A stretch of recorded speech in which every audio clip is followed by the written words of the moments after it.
ഒപ്പം കോൺഗ്രസ് നേതാവ് കെ മുരളീധരൻ ചേരുന്നുണ്ട്. നമസ്കാരം ശ്രീ കെ മുരളീധരൻ. തിരുവനന്തപുരം പിടിക്കുക എന്നുള്ളതാണ് ഇപ്പോഴത്തെ ഏറ്റവും പ്രധാനപ്പെട്ട ലക്ഷ്യം എന്നറിയാം.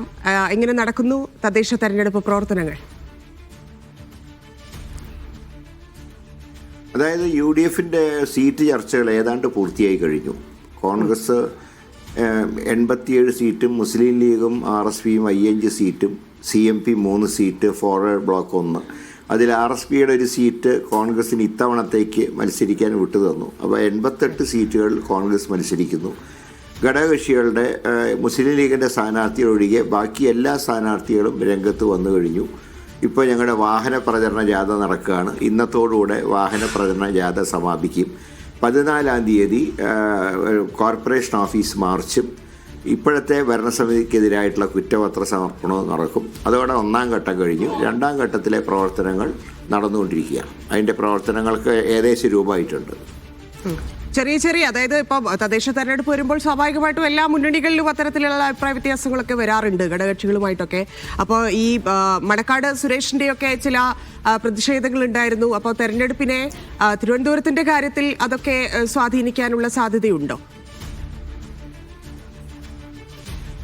ഇല്ല, അദ്ദേഹം സജീവമായിട്ട് രംഗത്തുണ്ട്. ഇപ്പോൾ അദ്ദേഹത്തിനെ ഏൽപ്പിച്ച ആ നിയോജക മണ്ഡലത്തിലെ എല്ലാ കാര്യങ്ങൾക്കും അദ്ദേഹം നേതൃത്വം നൽകുന്നുണ്ട്. അങ്ങനത്തെ ഒരവശബ്ദവും കോൺഗ്രസ് പാർട്ടിക്കിടയിലില്ല. പിന്നെ ചില ഘടകകക്ഷികൾക്ക് ചില തർക്കങ്ങൾ ഉണ്ടായിട്ടുണ്ട്. അത് പരിഹരിക്കാൻ ഞങ്ങൾ ശ്രമിക്കുന്നുണ്ട്. കാരണം ഈ സംസ്ഥാനം പോലെയല്ലല്ലോ ഒരു നഗരസഭയും പഞ്ചായത്തൊക്കെ എന്ന് പറയുമ്പോൾ അവിടെയൊക്കെ പ്രാദേശികമായിട്ടുള്ള ചില അഭിപ്രായ വ്യത്യാസങ്ങളുണ്ടാകും. അതെല്ലാം കഴിയുന്നത്ര പരിഹരിച്ചുകൊണ്ട് UDFനെ ഒരുമിച്ച് കൊണ്ടുപോകാനാണ് ഞങ്ങൾ ശ്രമിക്കുന്നത്.